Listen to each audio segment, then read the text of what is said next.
Welcome to Kshatriya Bheri news. నేను చాంది. వాటి updates చూద్దాం.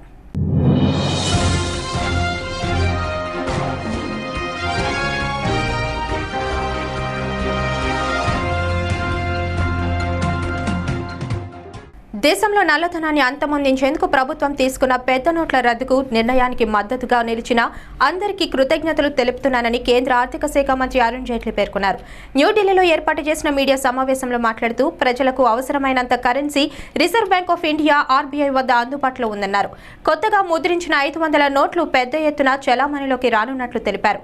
ఈ ఏడాది పెరిగిన పన్నుల వసూళ్ల గురించి తెలిపిన జైట్లీ ప్రత్యక్ష పన్నుల వసూళ్లు గతేడాదితో పోలిస్తే 13.6% పెరిగినట్లు తెలిపారు. करेंसी रिप्लेसमेंट रीमोनेटाइजेशन बहुत एडवांस स्टेज पे है. जितनी करेंसी 8 नवंबर को थी उसका एक बहुत बड़ा भाग बाजार में रिजर्व बैंक ने दे दिया है. रिजर्व बैंक के पास अभी भी पर्याप्त करेंसी है और बहुत अधिक मात्रा में करेंसी रीसर्कुलेशन में भी आ गई है और इसलिए आने वाले सप्ताहों में ये स्थिति और सुधर सकती है. ये इसलिए आवश्यक था कि पिछले कुछ सप्ताहों के 8 नवंबर के बाद के विशेष रूप से हम लोग आंकड़े देखें तो अर्थव्यवस्था के ऊपर जो प्रभाव का जिक्र होता था वो कितना हुआ है वो इन आंकड़ों से स्पष्ट हो जाता है. लोगों के अंदाजे और टिप्पणियां गलत हो सकती हैं, लेकिन जो टैक्स आता है वो तो फिजिकल होता है, उसमें गलती का अनुमान होने की कोई गुंजाइश नहीं रहती. మరో 2 రోజుల్లో కొత్త సంవత్సరానికి స్వాగతం చెప్పడానికి సిద్ధమవుతున్న తరుణంలో నగర కమిషనర్ ఆఫ్ పోలీస్ ఈ ఏడాది నమోదైన కేసుల వివరాలు మీడియాకు తెలిపారు. గత ఏడాదితో పోలిస్తే ఈ ఏడాది మరింతగా క్రైమ్ రేట్ పెరిగినట్లు ప్రకటించారు. 2015తో పోలిస్తే 17% క్రైమ్ రేట్ పెరిగినట్లు పేర్కొన్నారు. నగరంలో ఎప్పటికప్పుడు పరిస్థితులను సమీక్షిస్తున్నామన్నారు. ఎటువంటి అవాంఛిత ఘటనలు జరిగిన వెంటనే 9493336633 నంబర్కు వాట్సాప్ ద్వారా మెసేజ్ ద్వారా Visakha city police and public అనే ఫేస్బుక్ అకౌంట్ ద్వారా ఫిర్యాదు చేయవచ్చన్నారు.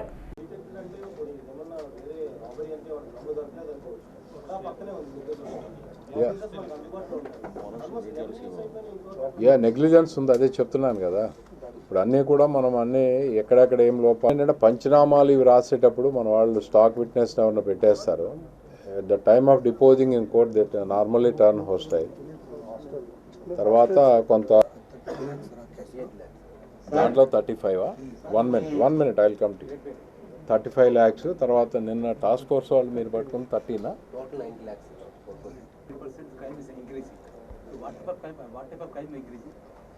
చెప్పాను కదా. ఈరోజు మనం యాన్యువల్ ప్రెస్ కాన్ఫరెన్స్ పెట్టుకున్నాం. గత జనవరి 1 నుంచి మహేష్ ఇది 25th వరకు 27th వరకు 27 డిసెంబర్ 2016 వరకు రిపోర్ట్ అయిన కేసెస్ అండ్ డిఫరెంట్ హెడ్స్ కింద ఎనాలిసిస్ లాగా ఇచ్చాము. ఈ ప్రెస్ నోట్ కాపీలు మీ అందరికీ కూడా అందుంటాయని అనుకుంటున్నాను. 2014లో మనకి మొత్తం 5336 కేసులు రిపోర్ట్ అయితే 2015లో కొంచెం తగ్గుముఖం పట్టినాయి. ఈ సంవత్సరం 27 డిసెంబర్ 2016 వరకు మనకు 6227 కేసెస్ రిపోర్ట్ అయినాయి. ఇది కంపేర్ చేస్తే there is a 20% increase. This is due to free registration. Each and every complaint మనకు వచ్చింది కూడా whether it is true or false reject చేయకుండా రిజిస్టర్ చేయడం జరుగుతుంది. దానివల్ల ఇంక్రీజ్ ఉంది. తర్వాత ఈ మధ్య కొన్ని ప్రాపర్టీ అఫెన్సెస్ అంటే మోటార్ సైకిళ్ళు ఆర్డినరీ థెఫ్ట్స్ అవి కట్టలేదని దృష్టికి వచ్చినప్పుడు అక్టోబర్ నెలలో అందరు SHOలకి అన్ని కేసులు ఉన్న కంప్లైంట్స్ అన్ని కూడా రిజిస్టర్ చేయమని చెప్పడం వల్ల ఒకే నెలలో అక్టోబర్లో ఒక 85 కేసుల దాకా మనం కట్టడం జరిగింది. తర్వాత ఐక్లిక్ వీటిలో కూడా మనకి 3 ప్రదేశాల్లో ఉంది సిటీలో. దాంట్లో YMCA దగ్గర ఉన్నది ఐక్లిక్ పనిచేయట్లేదు. కోర్ట్ కాంప్లెక్స్ దగ్గర ఉన్నది, తర్వాత మధ్యలపాలెంలో ఉన్నది కూడా పనిచేస్తుంది. వీటి ద్వారా వచ్చిన కంప్లైంట్స్ వలన కానీ ఓవరాల్గా మనం free and fair registration of offences వలన కాంట్రాక్ట్ లెక్చరర్ల సమస్య పట్ల ప్రభుత్వం నిర్లక్ష్యం విడనాడి సమస్యలను వెంటనే పరిష్కరించాలని విశాఖ నగర కార్మికుల సంఘం సిఐటియు డిమాండ్ చేసింది.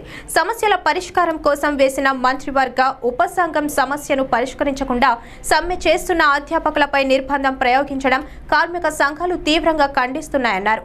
చంద్రబాబు ఎన్నికల ముందు కాంట్రాక్ట్ లెక్చరర్స్ ను పర్మనెంట్ చేస్తానని హామీ ఇచ్చి నేడు లెక్చరర్ల సమస్యలను పట్టించుకోవడం లేదంటూ విమర్శించారు.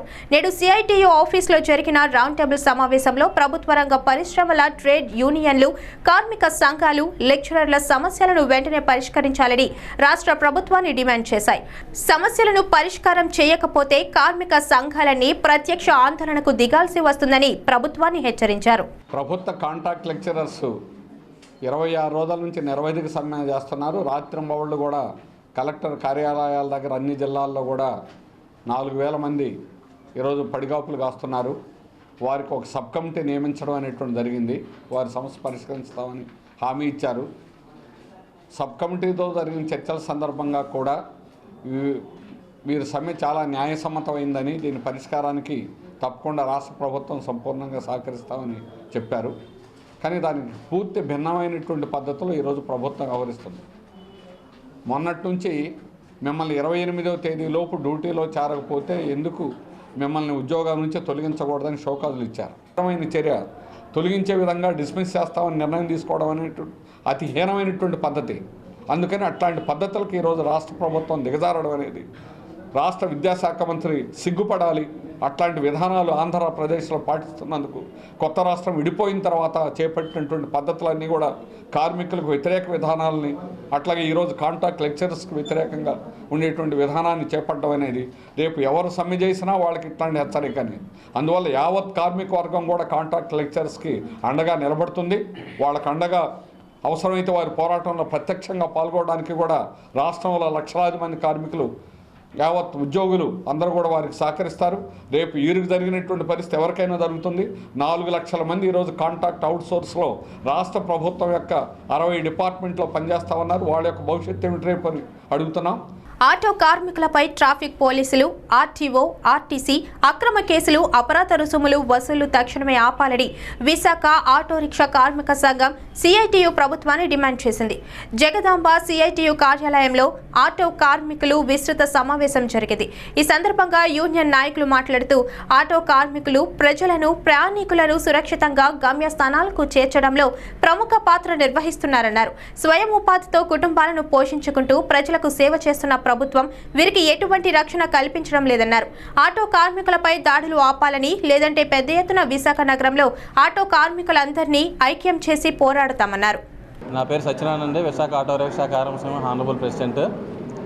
గత నెల రోజులుగా ఆటో కార్మికులపై స్పెషల్ డ్రైవుల పేరిట దాడులు అనేవి జరుపుతూ ఉన్నారు. ముఖ్యంగా ఎవరైతే ఎంబీ ఇన్స్పెక్టర్లు ఉన్నారో వాళ్ళు ఆర్టీసీ అధికారులతో కలిపి ఆర్టీసీకి నష్టం వస్తుందని చెప్పి ఉద్దేశంతో మొత్తం కేసులు అనేవి పెడతా ఉన్నారు. ఓవర్లోడ్ చేస్తామని చెప్పి కేసులు అనేవి పెడతా ఉన్నారు. ఈ కేసులు అనేవి వీధిలో కూడా వెళ్ళిపోయి సందులో కూడా వెళ్ళిపోయి కేసులు పెడుతున్నారు.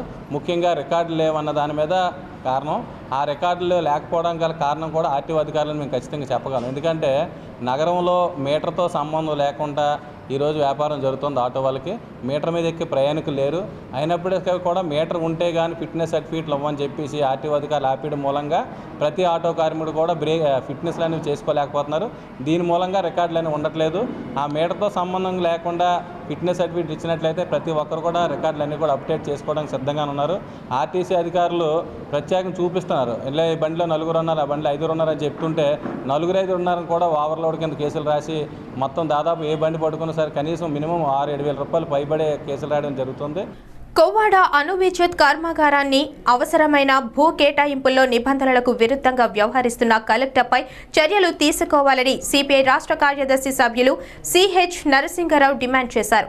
ఈ మేరకు ఏఐఆర్పి చైర్మన్ కు లేఖ రాసినట్లు వివరించారు. 4,000 కుటుంబాలు ఆధారపడి బ్రతుకుతున్న భూమిని ఎటువంటి నియమ నిబంధనలు పాటించకుండా భూసేకరణకు ఉత్తర్వులు ఎలా జారీ చేస్తారంటూ మండిపడ్డారు. ఇలా చేయడం చట్ట వ్యతిరేకమని హెచ్చరించారు. అధికారంలో లేనప్పుడు అణు విద్యుత్ కేంద్రాన్ని వ్యతిరేకించిన చంద్రబాబు నేడు భూసేకరణకు ప్రయత్నించడాన్ని తీవ్రంగా ఖండిస్తున్నామన్నారు.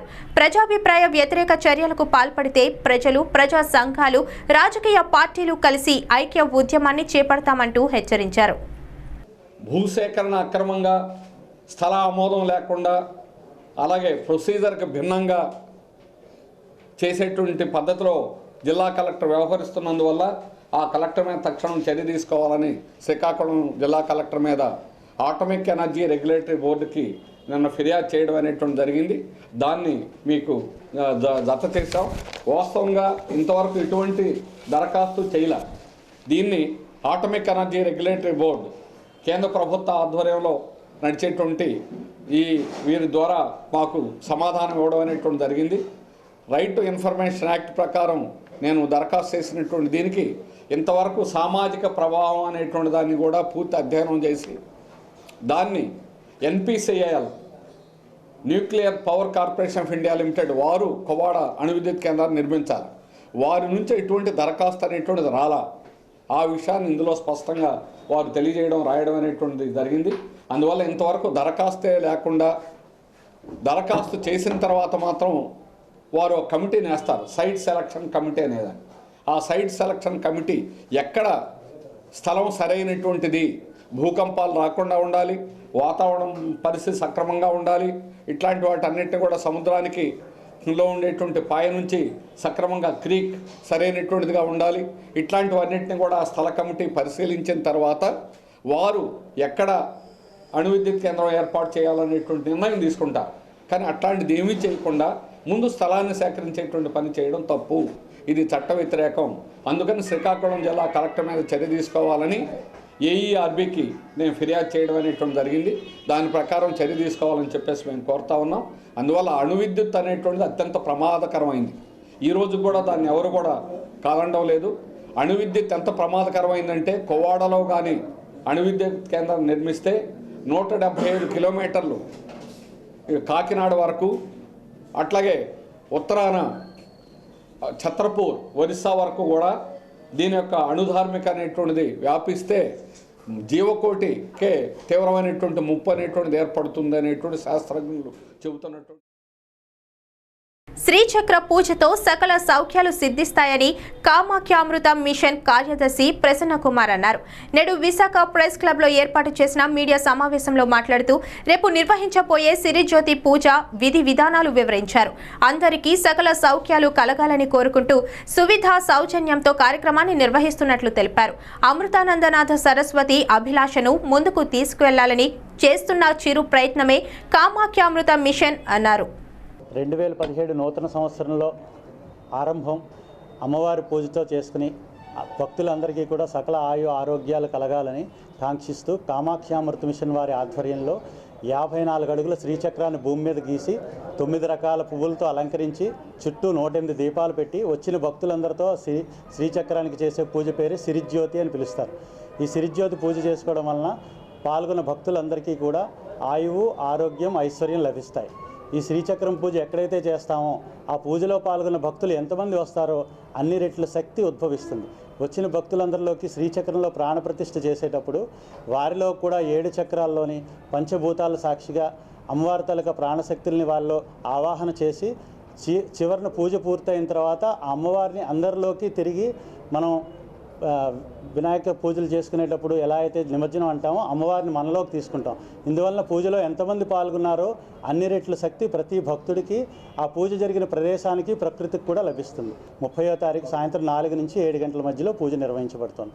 వేదిక మన హార్బర్ పార్కు రామకృష్ణ మిషన్ ఆశ్రమం మధ్యలో శ్రీధర్ డిపార్ట్మెంటల్ స్టోర్ ఎదురుగుండా Vishwapriya function hall back side ఉన్న గ్రౌండ్ దగ్గర నిర్వహించబడుతోంది. జమ్మూ కాశ్మీర్లోని బందిపోరా జిల్లాలో హైజిన్ గ్రామంలో టెర్రరిస్టులు దాగి ఉన్నారనే సమాచారంతో భద్రతా దళాలు ఉదయం దాడులు ప్రారంభించాయి. ఈ దాడుల్లో ఓ ఆర్మీ జవానుకు గాయాలైనట్లు రిపోర్ట్స్ ద్వారా తెలుస్తోంది. ఈ నెల 22వ తేదీన కూడా హైజిన్లో ఉగ్రవాదులు నక్కి ఉన్నారనే సమాచారంతో పారామిలిటరీ బలగాలు గ్రామాన్ని ఆర్మీ అదుపులోకి తీసుకుంది. ప్రస్తుతం టెర్రరిస్టులు భద్రతా దళాల మధ్య కాల్పులు జరుగుతున్నట్లు తెలుస్తోంది. గత నెల 25వ తేదీన ఇదే ప్రదేశంలోని 2 ఉగ్రవాదులు ఓ ఆర్మీ జవానును కాల్చి చంపారు. దివంగత జయలలిత నెచ్చలి శశికళ కళను సాకారం చేసుకునే దిశగా సగం విజయం సాధించారు. అన్నాడీఎంకే పార్టీ ప్రధాన కార్యదర్శిగా ఎన్నికయ్యారు. చెన్నైలోని పార్టీ ప్రధాన కార్యాలయంలో జరిగిన సర్వసభ్య సమావేశంలో శశికళను అధినేత్రిగా నేతలంతా ఏకగ్రీవంగా ఎన్నుకున్నారు. చిన్నమ్మ ఆధ్వర్యంలో పనిచేయాలంటూ ప్రవేశపెట్టిన తీర్మానానికి ఏకగ్రీవంగా ఆమోదం తెలిపారు. ఈ మేరకు పన్నీర్ సెల్వం తీర్మానం అందరికీ తెలియపరిచారు. శశికళ ఎన్నికపై అన్నాడీఎంకే వెబ్సైట్లో అధికారికంగా ప్రకటన వెలువడింది. అన్నాడీఎంకే పగ్గాలను శశికళ చేపట్టడంతో ఆ పార్టీలో కొత్త శకం ప్రారంభమైనట్లయింది. இன்றே தீர்மானம் நிறைவேற்றப்பட்டிருக்கிறார்கள். அவர்கள் இன்றே கழகத்தினுடைய பொதுச்செயலாளராக நியமனம் செய்யப்பட்டிருக்கிறார்கள். கூடிய விரைவில் தலைமை அனைத்து இந்திய அண்ணா திராவிட முன்னேற்ற கழகத்தினுடைய தலைமை கழகம் வந்து கழக பணியை ஆற்றுவார்கள், சிறப்பாக ஆற்றுவார்கள் என்பதை தெரிவித்துக் கொள்கிறேன். జయలలిత మృతిపై సందేహాలు వ్యక్తం చేస్తూ మద్రాస్ హైకోర్టులో దాఖలైన పిటిషన్లు నేడు విచారణకు వచ్చాయి. ఈ సందర్భంగా ప్రభుత్వం తరపున న్యాయవాదిని హైకోర్టు న్యాయమూర్తి పలు ప్రశ్నలు అడిగారు. జయలలిత ఆరోగ్యంపై అంత గోప్యత పాటించాల్సిన అవసరం ఏముందని ప్రభుత్వ న్యాయవాదిని ప్రశ్నించారు. జయలలిత మృతిపై మీడియా కూడా ఎన్నో అనుమానాలు వ్యక్తం చేసిందన్నారు. జయలలిత మృతిపై సమగ్ర నివేదిక సమర్పించాలని ఆదేశించారు. జయలలిత మృతదేహాన్ని మళ్లీ పరీక్షించాలని ఎందుకు ఆదేశించకూడదని ప్రశ్నించారు. ప్రముఖ బౌద్ధ ఆధ్యాత్మిక గురువు దలైలామా బీహార్లో ఆసక్తికర వ్యాఖ్యలు చేశారు. పాట్నాలో బీహార్ ముఖ్యమంత్రి నితీష్ కుమార్ తో సమావేశమైన సందర్భంగా మాట్లాడుతూ భారత్ ప్రపంచానికి గురువు వంటిదని, మనమంతా శిష్యులమని, భారత్లో సంబంధాలు నెరపేవారందరితో గురు శిష్య సంబంధం ఉంటుందని చెప్పారు. నితీష్ కుమార్ తో తనకు మంచి సంబంధాలు ఉన్నాయని తెలిపారు. రాష్ట్ర వ్యాప్తంగా మద్య నిషేధం విధించడం గొప్ప నిర్ణయమని ప్రశంసించారు. మనిషి ప్రతిరోజు ఎన్నో సమస్యలు, చికాకులు కలిగి ఉంటాడని, అలాంటి మనిషి మద్యాన్ని తాగడం మంచిది కాదని చెప్పారు. అందులోంచి బయటపడాలంటే మనసుకు శిక్షణ ఇవ్వాలని, ఈ విషయంలో భారత్ ప్రపంచానికి గురువని పేర్కొన్నారు. ఈ రోజుల్లో ప్రపంచ దేశాల్లోని శాస్త్రవేత్తలు భారత్లోని పురాతన శాస్త్రాలు, తత్వశాస్త్రాన్ని తిరగేస్తున్నారని తెలిపారు. మనీ లాండరింగ్ కేసులో ఆరోపణలు ఎదుర్కొంటున్న ఢిల్లీ లాయర్ రోహిత్ టండన్ ను ఎన్ఫోర్స్మెంట్ డైరెక్టరేట్ అధికారులు అరెస్ట్ చేశారు. పెద్ద నోట్ల రద్దు జరిగిన తరువాత లాయర్ టండన్ సుమారు 70 కోట్ల వరకు మనీ లాండరింగ్ చేసినట్లు ఆరోపణలు ఉన్నాయి. అక్టోబర్లో లాయర్ పై ఐటీ అధికారులు దాడులు చేశారు. తనకు 125 కోట్ల ఆదాయం ఉన్నట్లు లాయర్ ప్రకటించాడు. మళ్లీ డిసెంబర్ 10న కూడా ఐటీ అధికారులు లాయర్ ఆఫీస్ పై దాడి చేశారు. ఆఫీస్లో సుమారు 14 కోట్ల నగదు పట్టుకున్నారు. అందులో 2 కోట్లు కొత్త కరెన్సీ రూపంలో ఉన్నాయి. మనీ లాండరింగ్ కేసుకు సంబంధించి అనేక అరెస్టులు జరిగాయి. తన అకౌంట్లో ఉన్న డబ్బుకు లెక్క చెప్పేందుకు తాను సిద్ధంగా ఉన్నట్లు లాయర్ ఇప్పటికే ప్రకటించాడు. రాజౌరి జిల్లాలోని దర్హల్ తహసీల్ పరిధిలో ఉన్న అటవీ ప్రాంతంలో నేడు భారీ అగ్ని ప్రమాదం సంభవించింది. దీంతో సమాచారం అందుకున్న అగ్నిమాపక సిబ్బంది అటవీ ప్రాంతానికి చేరుకుని మంటలను అదుపులోకి తీసుకువచ్చారు. అగ్ని ప్రమాదానికి గల కారణాలు తెలియాల్సి ఉంది. ముంబైలో కుర్లా అంబర్నాథ్ లోకల్ రైలు పట్టాలు తప్పింది. తెల్లవారుజామున 6 గంటలకు చోటు చేసుకునే ఈ ఘటనతో ప్రయాణికులు భయభ్రాంతులకు గురయ్యారు. రైలులో 5 బోగీలు పట్టాలు తప్పిపోగా ప్రయాణికులందరూ క్షేమంగా ఉన్నట్లు అధికారులు వెల్లడించారు. రైల్వే సహాయక సిబ్బంది మరమ్మతు పనులు చేపట్టారు. దేశ రాజధాని ఢిల్లీ నగరాన్ని మంచు దుప్పటి కమ్మేసింది. దట్టంగా కురుస్తున్న పొగ మంచుతో సమీప పరిసర ప్రాంతాలు సైతం ఏమీ అగుపించకుండా ఉన్నాయి. ఈ కారణంగా ప్రయాణికులు, వాహనదారులు తీవ్ర ఇక్కట్లను ఎదుర్కొంటున్నారు. 5 అంతర్జాతీయ, 9 దేశీయ విమానాలు ఆలస్యంగా నడుస్తున్నాయి. ఓ దేశీయ విమాన సర్వీసును పూర్తిగా రద్దు చేశారు. అదేవిధంగా 49 రైళ్లు ఆలస్యంగా నడుస్తుండగా 13 రైళ్ల సమయాలలో అధికారులు మార్పులు చేశారు. ఇవి బులెటిన్ అప్డేట్స్. మరిన్ని అప్డేట్స్ కోసం కీప్ వాచింగ్ క్షత్రియ భేరి.